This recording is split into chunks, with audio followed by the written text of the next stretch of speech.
దేవుని ఆలోచనలో ఉన్నటువంటి పిల్లలారా, అనగా ఆయన రక్తంలో కడుగబడినటువంటి పరిశుద్ధులైన నీతి కలిగిన పిల్లలారా, క్రీస్తు నామంలో యొక్క రాత్రికాల ముందు చేరి వచ్చినటువంటి మీకు నిల్చున్న వారికి అందరికీ ప్రభు నామంలో వందనాలండి. గ్రంథంలో నుండి తెస్సలోనికులకు రాసినటువంటి 2వ పత్రిక అపోస్తలుడైన పౌలు గారు తెస్సలోనికులకు 2వ పత్రిక రాస్తూ మాట్లాడుతున్నటువంటి మాటలు 2వ అధ్యాయము 15వ వచనం. 2వ తెస్సలోనికులకు రాసినటువంటి పత్రిక 2వ అధ్యాయము 15వ వచనం. కాబట్టి సహోదరులారా, నిలకడగా ఉండి మా నోటి మాటల వలనైనను మా పత్రిక వలనైనను మీకు బోధింపబడిన విధులను చేపట్టుడి. ఇక అపోస్తలుడు అయినటువంటి పౌలు గారు ఆ సంఘానికి రాస్తూ ఉన్నాడు. ప్రియులారా, సహోదరులారా, నిలకడగా ఉండండి.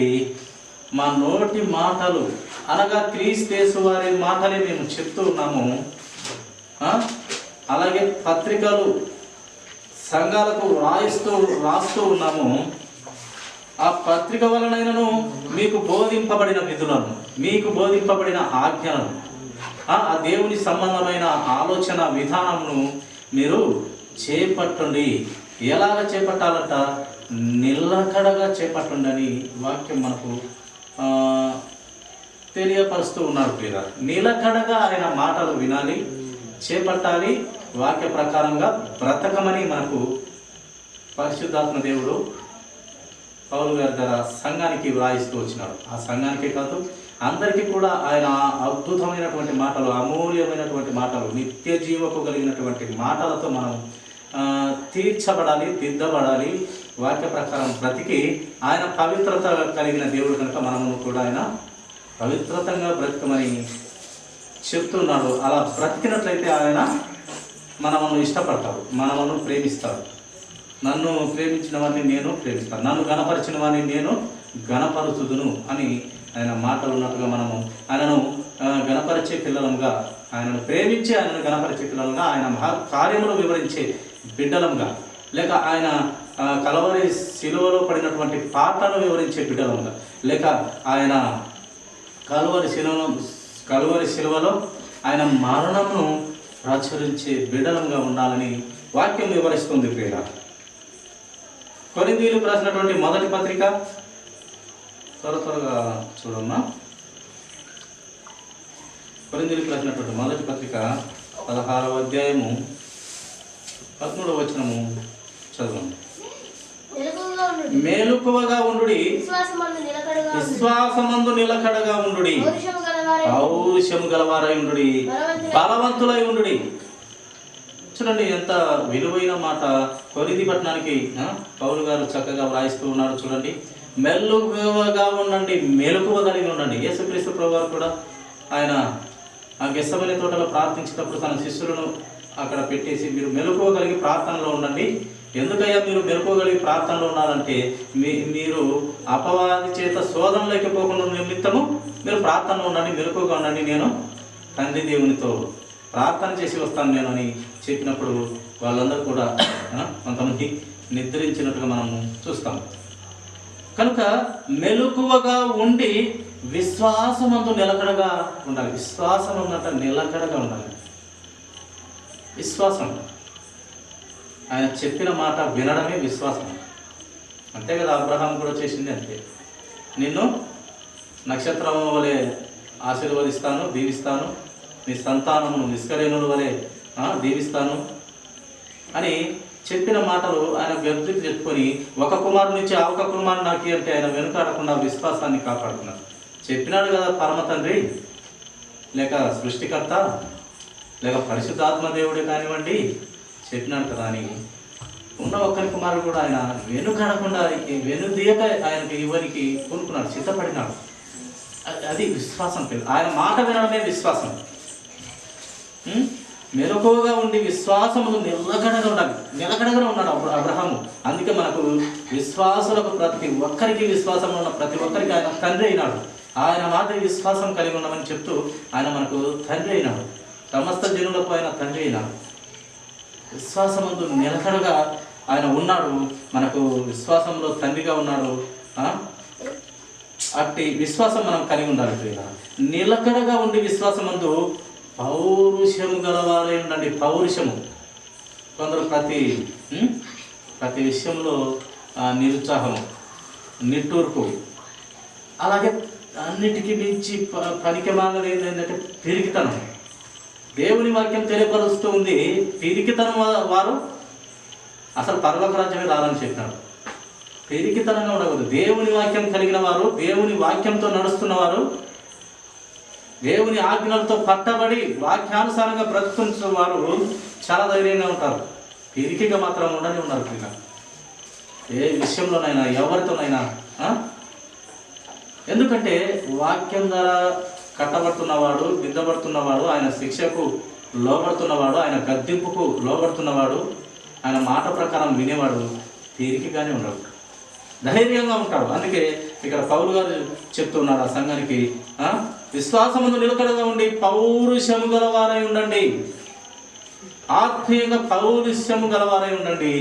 అంతేకాదు మీరు బలవంతులై ఉండాలి. దేవుని వాక్యము చేత పట్టుకున్న మీరు బలవంతులై ఉండాలి. దేవుని వాక్యం పట్టుకున్న పిల్లలంటే ఆ అంబుల పొదిలో, ఆ పొదిలో ఉన్నటువంటి బాణములు వంటి వారంట, బలము కలిగి ఉంటారంట. యవనస్తుని చేతిలో అంబుల పొదిలో బాణములు వంటి వారు బలము కలిగి ఉంటారంట.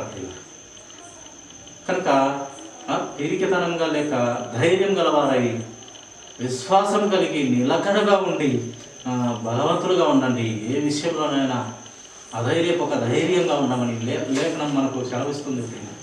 అందుకే వాక్య ప్రకారం నడుచుకుంటున్నటువంటి పిల్లలు ధైర్యం కలుగుతుంటారు. అలాగే కింద మాట కూడా చూడండి, మీరు చేయు కార్యములన్నీ ప్రేమతో చేయుడి. ప్రేమతో, ప్రతి పని కూడా ప్రేమతో చేయమంటూ మనకు తెలియపరుస్తుంది. కొలసీలకు రాసినటువంటి పత్రిక 4వ అధ్యాయము త్వరగా చూస్తున్నామండి. కొలసీలకు రాసినటువంటి పత్రిక 4వ అధ్యాయము 2వ వచనం చదువునా. ప్రార్థన యందు నిలకడగా ఉండి కృతజ్ఞత గలవారై దాని యందు మెలకువగా ఉంది. ప్రార్థన యందు అంట కృతజ్ఞత. అసలు మనము ఇప్పుడు ప్రతి ఒక్కరు జీవంలో ఇప్పుడు ఉన్నటువంటి మనమందరం కూడా మనకు ఆయుష్ ఇచ్చి ఆరోగ్యం ఇచ్చి మనము జీవంలో పెట్టాడంటే దేవునికి కృతజ్ఞత తెలియపరచుకోవాలి. మనము లేచిన నుంచి ఏదో లోకమాటగా అన్నట్టు లేచిన నుంచి 1000 గండాలంట, దినదినము 1000 గండాలు అన్నట్టు ఎన్నో పరిస్థితుల నుండి మనం దేవుడు కాపాడుతూ వస్తుంటాడు. కనుక కృతజ్ఞత అనేది అవసరం. అందుకే ఆయుస్సు ఆరోగ్యం ఇస్తున్న దేవునికి, ఆయన ప్రణాళికలో మనం ఇంకా జీవంగా ఉన్న దేవునికి మనము కృతజ్ఞత కలిగి ప్రార్థించాలి. మెలకువగా కృతజ్ఞత గలవారై దాని యందు మెలకువ కలిగి ఉండాలి. బుద్ధి కలిగిన కన్యకలు, బుద్ధి లేని కన్యకలలో మెలకువ కలిగి ఉన్నవారు ఆయనతో కొనుకోబడినారు. మెలకువ లేని బుద్ధి లేని కన్యకలు విడవబడినారు. మెలకువ కలిగి ఉంటే మనం కొనుక్కోబడతాం. ఆయన ప్రతి ఆలోచన విధానంలో మనం మెలకువ కలిగి ఆయన ఆజ్ఞలను పాటిస్తూ ముందుకు వెళ్తూ ఉండాలి. యాకోబు రాసిన పత్రిక 1వ అధ్యాయము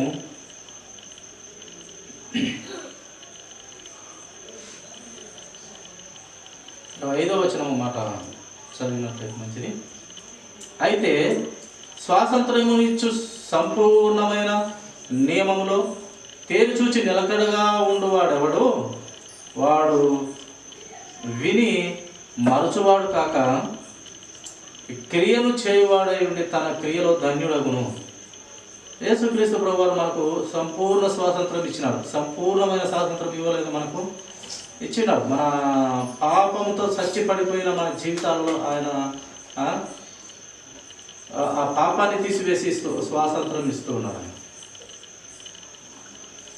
కనుక ఈ స్వాతంత్రము సంపూర్ణమైన నియమములో తేరిచూచుతూ నిలకడగా ఉండువాడెవడు. సంపూర్ణమైన స్వాతంత్రంలో ఆ నియమంలో తేరిచూచుతూ నిలకడగా ఉండువాడెవడో వాడు విని మరచువాడు కాక క్రియను చేయువాడై ఉండి తన క్రియలో ధన్యుడు. క్రియను చేయాలంట. క్రియ ప్రార్థన చేసే పేదాల కన్నా ఏమంటాము సహాయం చేసే చేతులు వినాలి. అది క్రియ. ప్రార్థన ఏముంది? ప్రార్థన ఉండాలి. మెలకువైన ప్రార్థన, అనుకువైన ప్రార్థన, దేవుని చిత్తంలో అనేటువంటి ప్రార్థన ఉండాలి. కానీ క్రియ లేకుంటే కూడా, విశ్వాసం ఉండి క్రియ లేకుండా, క్రియ ఉండి విశ్వాసం లేకుండా రెండు వ్యర్థమేంట. విశ్వాసం ఉంది, ప్రభువు అక్కడ ఉంది, నేను నమ్ముతాను, చనిపోయిన తర్వాత లేస్తాను, ప్రభువు పిలుచుకొని పోతాడు, నేను ఆయన రక్షణలో కడవబడిన కాక ఆయన సన్నిధిలో ఆ పవిత్రులు ఉండే ప్లేస్లో నేను ఉంటానని విశ్వాసం ఓకే. కానీ లోకంలో ఆ విశ్వాసానికి సంబంధించిన క్రియలు నీలో లేకపోతే వ్యర్థము. అలాగే నీకు క్రియలన్నీ మంచి క్రియలే చేస్తావు, అన్ని మంచి పనులే చేస్తావు, పేదవారికి అన్నదానాలు చేస్తావు, లేక ప్రతి విషయంలో మంచి పనులే గొప్ప పనులే చేస్తావు. కానీ యేసుక్రీస్తు ప్రభు వారు రెండవ రాకడగా వస్తాడు అనేది నువ్వు నమ్మకుంటే అది జరుగుతుంది. కనుక విశ్వాసపూరితమైనటువంటి క్రియలు మనలో ఉండాలి. రెండు ఉండాలంట క్రియ. ఒకటి మిస్ అయిన మనకు నిత్య జీవం లేదు. విశ్వాస సంబంధమైన క్రియలు మనలో కనపరుచుకోవాలి. దేవునికి, లోకముకు కనపరచుకోవాల్సిన అవసరం లేదు, దేవునికి కనపరుచుకోవాలి.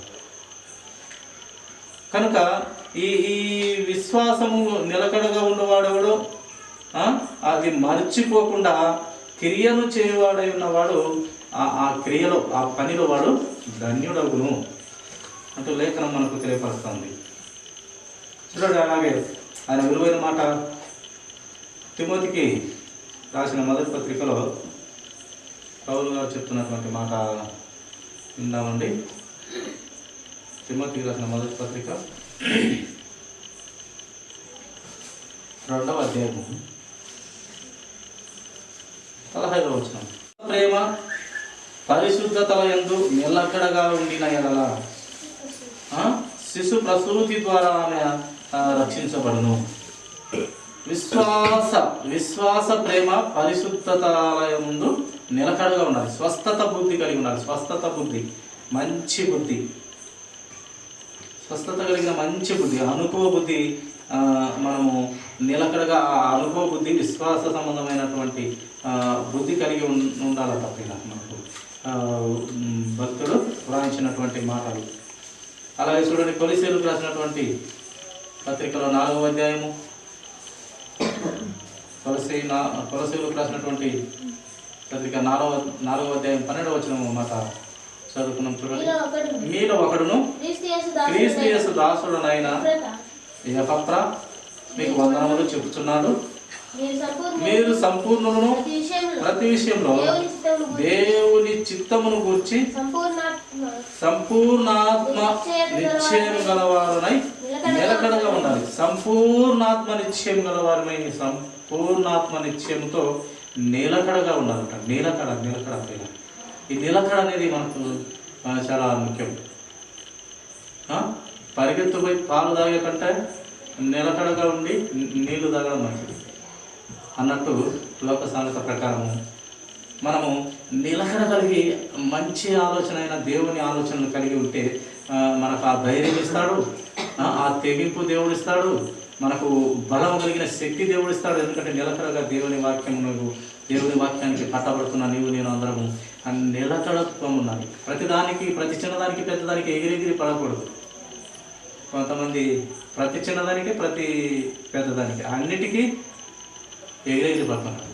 ఏమి లేని ఇస్తారు వాళ్ళే, ఏం లేని ఇస్తారు. గాలి వెళ్తే చేతులు పెట్టా కూడా లేస్తూ ఉంటుంది. విస్తర్లో అన్ని పుస్తకాలంగా పెట్టిన ఇస్తారా, అలానే ఉంటుంది. అది కదిలింపబడదు, అది భయపడదు. అన్ని తెలిసిన వాడు కూడా అలాగే ఉంటాడు. అన్ని తెలిసిన వాడు ఎగిరెగిరి పడ్డు, ఏమి లేని వాడే, ఏమి తెలియని వాడే ఎగిరెగిరి పడతాడు. కనుక మనము నిలకడ కలిగి దేవుని చిత్తమును గురించి సంపూర్ణత నిశ్చయం గలవారై నిలకడగా ఉండాలట. ప్రతి వాక్యంలో నిజంగా మనము ఆయన ఆలోచన విధానం, దేవుని ఆలోచన విధానం మనము గుర్తించాలి. పేతురు రాసిన మొదటి పత్రిక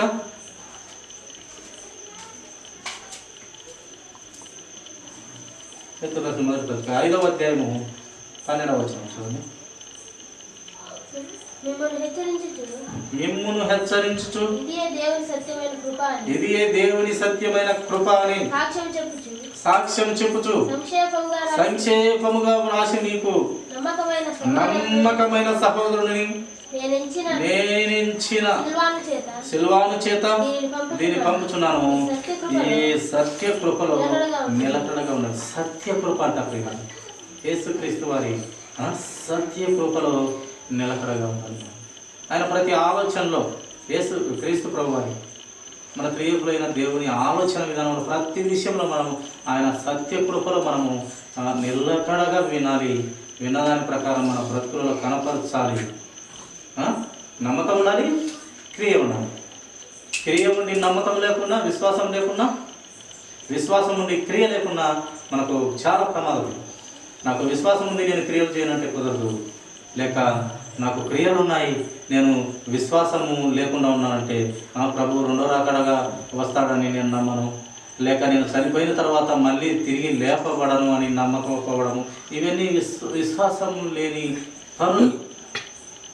రెండు కలిపి ఉండాలి ప్రియురా. కనుక మనము నిలకడగలిగిన ఆయన చిత్తంలో అయినటువంటి ప్రార్థనలతో కలిగి ఉండాలి. అలాగే ఆయన ఆలోచన విధానంలో మనం బుద్ధి జ్ఞానం కలిగి ప్రతిరోజు వాక్యం ద్వారా నేర్చుకోవాలి కదా. వాక్యము నేర్చుకోవాలి, హృదయంలో ఉంచుకోవాలి.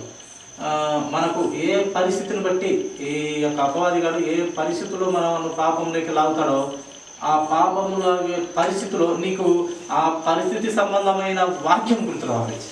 వాక్యం హృదయంలో ఉంటే అప్పుడు మనకు గుర్తొస్తుంది. అలా అన్నమాట.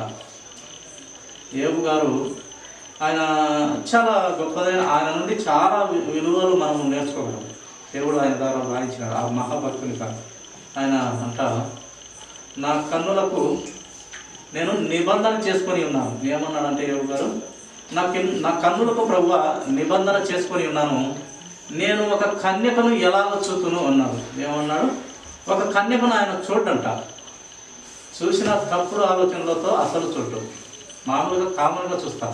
దొంగ చూపులు, వేటకారపు చూపులు ఇలాంటివి ఉండవు. ఆయనలో స్ట్రైట్గా చూస్తాను. ఒక లోతు మాదిరి పక్కలకు చూసి ఆ దేశం బాగుంటుందని అక్కడికి వెళ్ళి అలా ఉండదు. స్ట్రైట్. అందుకే స్ట్రైట్గా చూడాలంట, దిక్కులు చూడకూడదంట ప్రియ. అందుకే ఆయన నా కన్నులకు నిబంధన చేసుకున్నాను ప్రభా, ఒక కన్యకను నేను చూడవద్దు, ఒక తప్పుడు ఆలోచనలతో ఒక కన్యకను నేను చూడవద్దు అని నిబంధన చేసుకున్న నా కన్నులకు ఇంకా నేను ఎలా చూడగలను ఆ పరిస్థితిలో అని అంటున్న ఆయన యోబు గారిలో మనం చాలా విషయాలు, ఆయన స్నేహితులకు బాగా గొప్ప విలువ ఇచ్చినాడు, తన భార్యకు బాగా విలువ ఇచ్చినాడు, తన పనివారి దగ్గర చాలా చక్కగా ఆయన ఏలినట్టుగా మనం చూస్తాము. దేవుని వాక్య ప్రకారంగా బ్రతికినట్టు మనం చూస్తాము. సమస్తమును ఆయన నుండి తీసివేసిన ఆయన భక్తి కోరేది. అలా విశ్వాసం కలిగి ఉన్నాడు. ఆయన నమ్మకం కలిగి ఉన్నాడు. కనుక అంత తీసివేసినా ఆయన నమ్మకం పోలేదు. చిల్ల పెంకులతో గీక్కుంటూ ఉన్నాడు.